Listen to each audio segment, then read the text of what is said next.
ढे TV पर आप सुन रहे हैं न्यूज़ दिस आर और हम इस समय बात करेंगे दुर्लभ बीमारियों पर राष्ट्रीय नीति की, जिसे फाइनलाइज किया गया है। National policy on rare diseases 2021 के बारे में हम बात करेंगे और इसके विभिन्न पहलुओं के बारे में। भारत में पिछले कुछ समय से दुर्लभ बीमारियों को लेकर राष्ट्रीय नीति बनाने की मांग उठ रही थी और हाल ही में स्वास्थ्य मंत्रालय भारत सरकार ने इस मांग को देखते हुए दुर्लभ बीमारियों के लिए राष्ट्रीय नीति 2021 को मंजूरी दे दी है। इसकी जो सबसे खास बात है वो यह है कि इसमें रेयर डिजीज़ के इलाज के लिए स्वैच्छिक क्राउड फंडिंग यानी वॉलंटरी क्राउड फंडिंग को मंजूरी दी गई है। आपने अक्सर YouTube और अन्य प्लेटफॉर्म पर दुर्लभ बीमारियों के शिकार बच्चे के माता पिता को वित्तीय सहायता के लिए मदद की गुहार लगाते देखा होगा। कई एक्टर्स और सेलिब्रिटीज़ भी उनके समर्थन में क्राउड फंडिंग के लिए संदेश देते नजर आते हैं। अब भारत सरकार ने इस समस्या के समाधान के लिए अपनी national policy for rare diseases 2021 में क्राउड फंडिंग के तरीके को हरी झंडी दे दी है। इस नीति के तहत भारत सरकार दुर्लभ बीमारियों में 20 लाख रुपए तक की सरकारी सहायता देगी। इस नीति का उद्देश्य दुर्लभ बीमारियों की देसी दवा उपलब्ध कराना, देश में रिसर्च को प्रोत्साहन देना, बीमारी की लागत को कम करना और स्थानीय उत्पादन पर जोर देना है। राष्ट्रीय आरोग्य निधि योजना के तहत उन दुर्लभ बीमारियों के इलाज के लिए 20 लाख रुपए तक की वित्तीय सहायता का प्रावधान किया गया है, जो दुर्लभ बीमारी नीति में समूह 1 के तहत सूचीबद्ध हैं और इस योजना को देश के 40% आबादी तक पहुंचाया जाएगा। दुर्लभ बीमारियों के इलाज के लिए वित्तीय सहायता का प्रस्ताव राष्ट्रीय आरोग्य निधि योजना के तहत किया गया है, न कि आयुष्मान भारत PMJAY के तहत।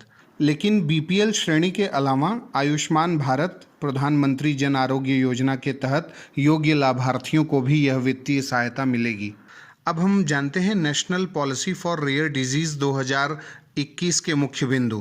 पहला, दुर्लभ बीमारी में होने वाले खर्च में कमी के लिए स्वदेशी रिसर्च को प्रोत्साहित किया जाएगा। दूसरा, रेयर डिजीज से पीड़ित लोगों को अधिकतम 20 लाख रुपए की सहायता दी जाएगी। इसमें उन लोगों को लाया जाएगा जो प्रधानमंत्री जन आरोग्य योजना के तहत पात्र हैं। तीसरा, रेयर डिजीज़ में लोगों को मदद पहुंचाने के लिए क्राउड फंडिंग की व्यवस्था होगी और इसमें कॉरपोरेट और हर तरह के व्यक्तियों का सहयोग लिया जाएगा। चौथा, रेयर डिजीज़ के लिए राष्ट्रीय स्तर पर एक अस्पताल आधारित रजिस्ट्री की व्यवस्था की जाएगी, जिसमें हर तरह के डेटा उपलब्ध होंगे। इससे इच्छुक लोग रिसर्च और डेवलपमेंट के लिए एक प्लेटफॉर्म से डेटा की जानकारी ले सकेंगे। पाँचवां, health and wellness centre, district early intervention centre और काउंसलिंग के माध्यम से रेयर डिजीज़ की पहचान एकदम शुरुआती चरण में की जाएगी। और छठवां, रेयर डिजीज़ पर राष्ट्रीय नीति बनाने से पहले हेल्थ मिनिस्ट्री ने 13 जनवरी 2020 को सभी से सुझाव मांगे थे और इसके बाद सभी तरह के हितधारकों से सुझाव के बाद यह नीति लाई गई है। एक अन्य महत्वपूर्ण बात यह है कि मिनिस्ट्री ऑफ कॉरपोरेट अफेयर्स से इस संबंध में सरकार की तरफ से निवेदन किया जाएगा कि वे PSUs और कॉरपोरेट हाउस को कंपनी एक्ट के मुताबिक और निगम सामाजिक दायित्व यानी कॉरपोरेट सोशल रिस्पॉन्सिबिलिटी के प्रावधानों के तहत क्राउड फंडिंग करने के लिए प्रोत्साहित करें। प्रिवेंटिव हेल्थ केयर को इसके लिए CSR गतिविधियों की सूची में शामिल किया गया है। और अब बारी है आज के सवाल की। National policy on rare diseases 2021 में निम्नलिखित में से किसका प्रावधान किया गया है? ऑप्शन ए, स्वैच्छिक crowd funding.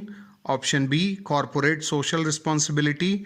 Option C, 20 lakh रुपए की वित्तीय सहायता। या फिर ऑप्शन डी, उपरोक्त सभी। आप अपने उत्तर हमें कमेंट बॉक्स में बता सकते हैं।